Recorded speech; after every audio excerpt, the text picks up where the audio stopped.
Okay, good morning, ladies and gentlemen. Let me first introduce myself. My name is Claude Gibidard. I am the World Food Program Country Director based in Addis. And first of all, it's my pleasure meeting you here in Mekele today. I arrived here on Tuesday, accompanied by two of my colleagues, my senior deputy country director in charge of operations, as well as my head of supply chain. It's been, I think, more than a month since I was here last time, where I had engaged with my colleagues and discussed, how World Food Program, could continue supporting the populations of northern Ethiopia and the Tigray region in particular, but also looking at what would be or what are the priorities of the new government. These were some of the purpose of my coming here. Understand what are the priorities, what are the visions, and also address one important issue of concern, which, let me say, directly, which is the sale of, I would say, fairly large quantities of relief food in markets, which, of course, for us is very disturbing because we want to make sure that the people who need it are the ones who receive it. So these are the two issues for which I came to Mekele with my team so that we can look into that. But let me maybe, first talk about my meeting with the president, which I must say was a very, very open, constructive discussion, because I think we all agree on key priorities in terms of what should be done or what should be looked at, envisaged, for the region in the coming months and coming years. I think the first point is that we all agree that it was really important that the peace that has been reached is sustained. That's the top priority. And of course, it requires everybody's contribution.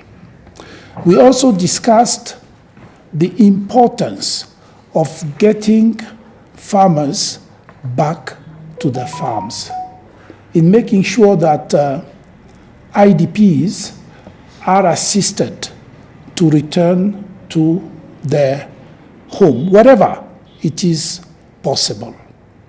And this is a very important point for WFP, because if people can cultivate, if people can produce, these are people who will require or who may not require any food assistance.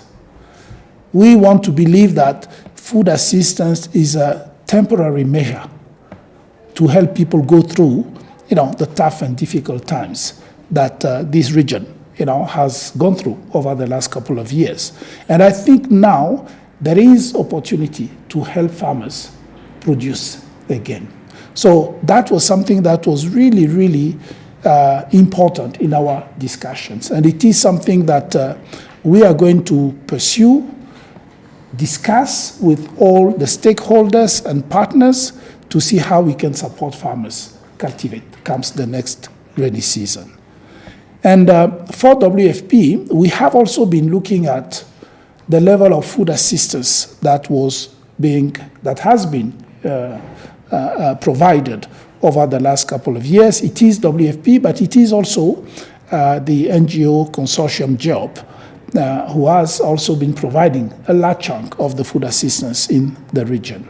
And we are really harmonizing our approach to food assistance in the region. And one of the important points that came up in the discussion is that it is important to provide the assistance to people when they need it most. And one of the important moments is when people are about to cultivate or when people are cultivating. it is important that during that period, people receive the level of assistance that is required so that they can concentrate the time, the energy on clearing the land, preparing the land, and planting. It is the time of investment for communities because it is the success of that activity that will provide the food security for the next year. So it is important that we really target that moment, not only with food assistance, but with all the other type of support that farmers require. And we've been talking about fertilizers, improved seeds, and so on. So this is one of the really important aspects that we also did discuss. And then we did touch also on another subject that is always very close to my heart, which is the school, getting children back to school. I mean, WFP's role is not necessarily to get children to school or work for that. There are lots of other agencies that are very well placed. But one of the roles that WFP can play in supporting the government is in ensuring that in the schools, particularly in primary school, children have at least a meal a day. And the Ethiopian government is one of those governments in Africa that has a policy for homegrown school feeding. And it is something that I really want to see, taken forward in this region. I think there are quite a number of children who are still out of school, and they should go back to school as a top priority. So prioritizing and supporting people who are returning, making sure that if farmers are back to the field, they can cultivate, they can have the support they need. Making sure that children who are going to school, once it is resumed, once the government puts in place a strategy to develop school feeding, we will be advocates, to assist the government to raise resources, if we can raise resources, to help the school feeding initiative, from the government. So these are some of the first elements that we have looked at. And I think we do really concur. And of course, WFP remains available to look at other areas where we can provide support. One of the areas of interest and concern to us is the nutrition. And as you might know, nutrition is a challenge that concerns many, many different actors. WFP also plays a role in the treatment of what we call the moderate acute malnutrition, which, by the way, brings me to the second topic that we have been discussing. It is the sale of some of these commodities in markets. This is something that really has been affecting us because these are nutritious food that are meant to help malnourished children recover. That is the purpose of these foods that we call RUSF, that WFP uses, or RUTF, that UNICEF uses for the severely acute malnourished children. So it's nearly like a medicine to the children. And those commodities that are quite expensive are being found in the market in large quantities. These commodities are not produced, by the way, in enough quantity to meet the demand worldwide. It means that despite all the production, there is still not enough to meet the demands in all the countries. So having some of these commodities sold in the market is really a problem. It's a big problem because every bag, every sachet of RUSF, supplementary or therapeutic food that you find in the market, it's a sachet that is not going to a child. It is a child somewhere that is not receiving the treatment it needs to receive. It could be the child of anybody listening to us today. So this is something I'm really appealing to because I have heard that, okay, some of the beneficiaries may be selling, some of this food. But the reality, and from what I have seen, is that the sale of this food is not from the beneficiaries, because when women come to health centers, they receive these foods. We ask them to bring back the empty sachets before they are given new ones. And I can guarantee you, a woman who gives that to her child for 2 weeks and then who sees that the child's health is improving, I don't think she's going to sell it. But what we are seeing in the market are cartons of those commodities. And cartons are not being distributed to beneficiaries.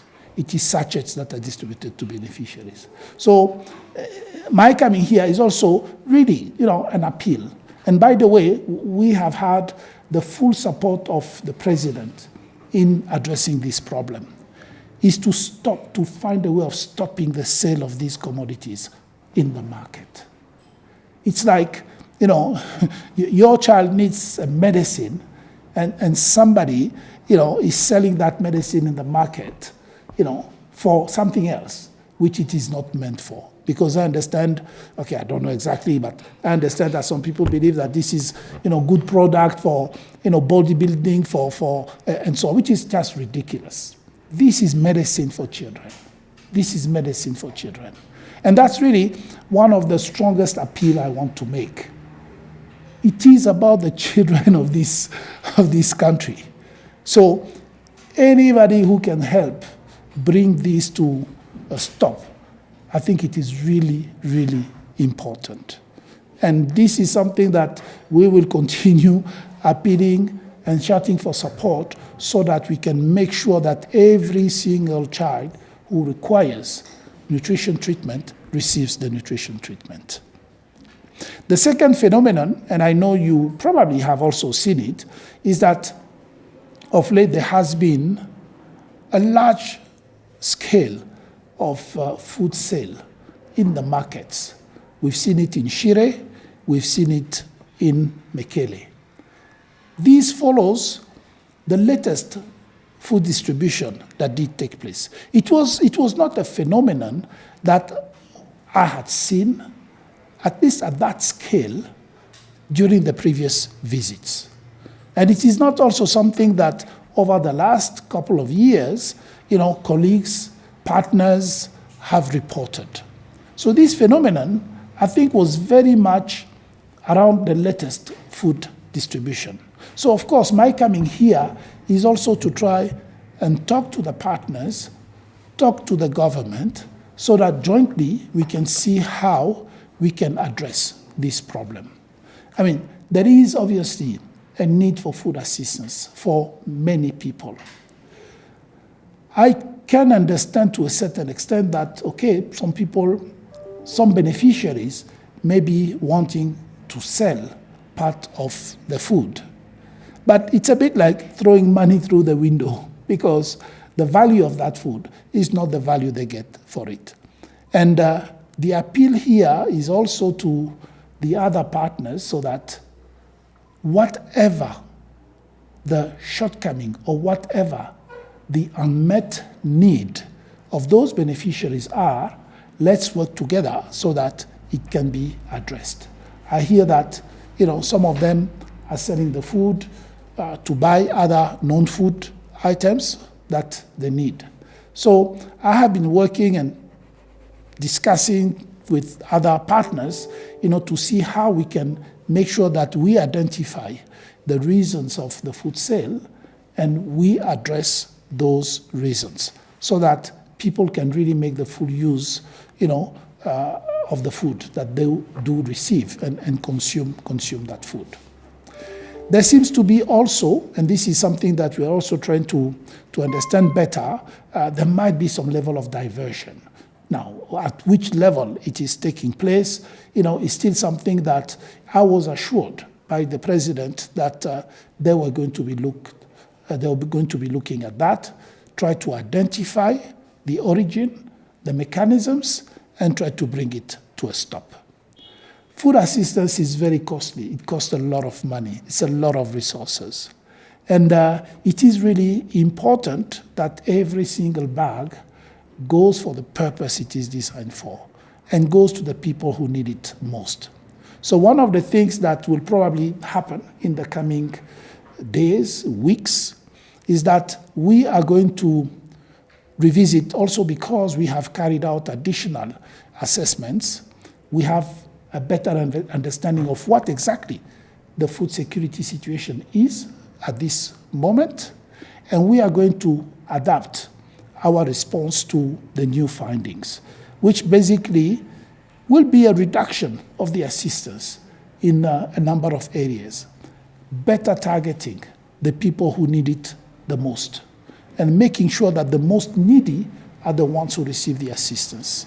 There are large numbers of internally displaced people from the reports that we are receiving, but we also know that there are some small problems in some of the registration, duplication, some people who, going maybe from one distribution to another, may be registered in different distribution sites.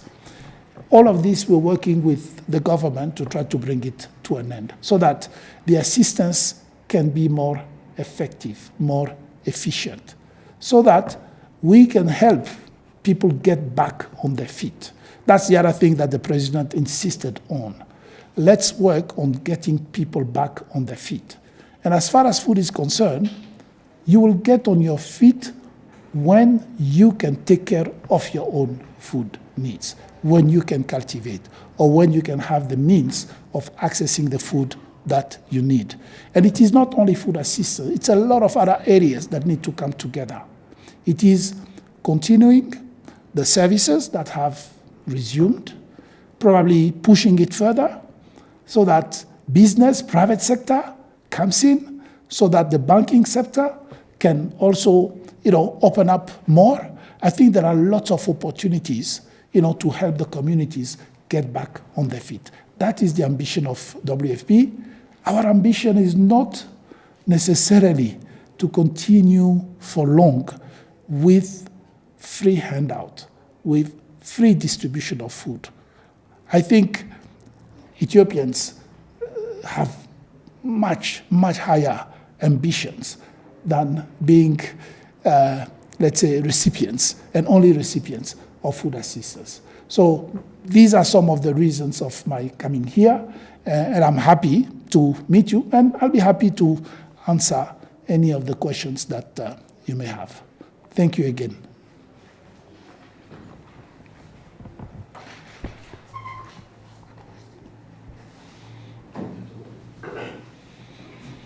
Please. Okay, thank you, Mr. Clark, for everything.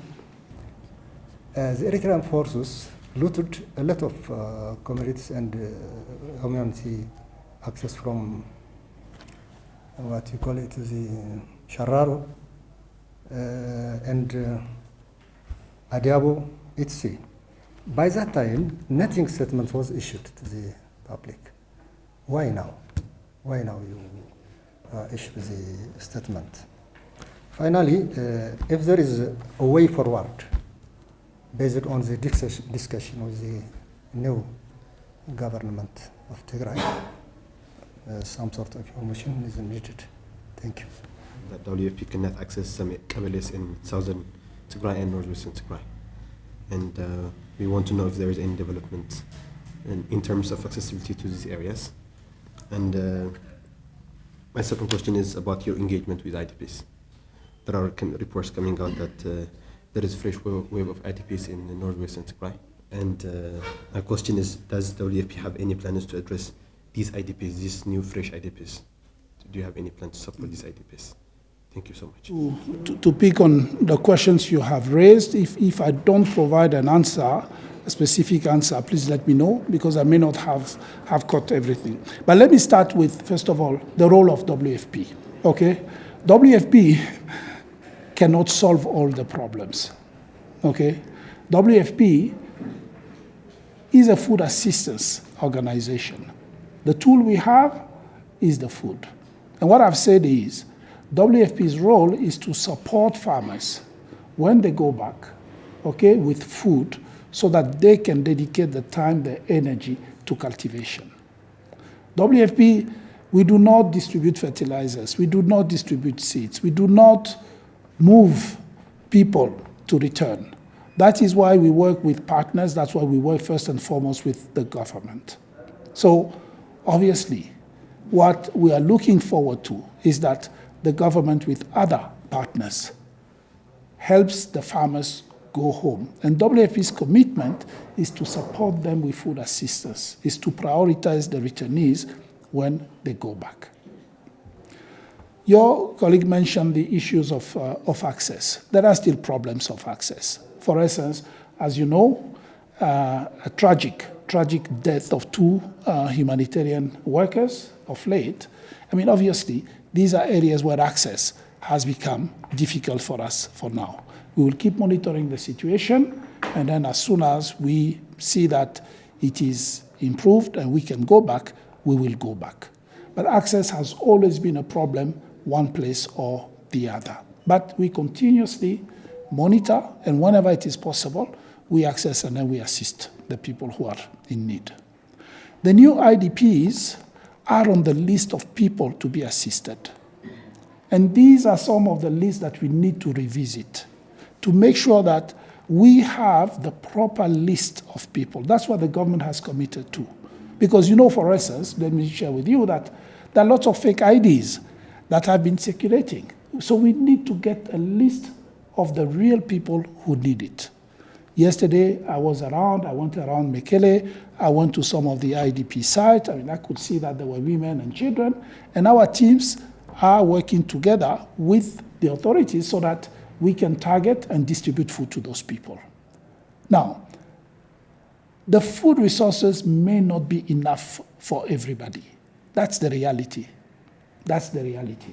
There has never been, and there will probably never be enough food for everybody who would like to receive food assistance. That's what we need to target. That's what we need to be very focused on, getting the numbers, on getting the list right of the people who need it. And it is by doing that that I believe we will be the most efficient.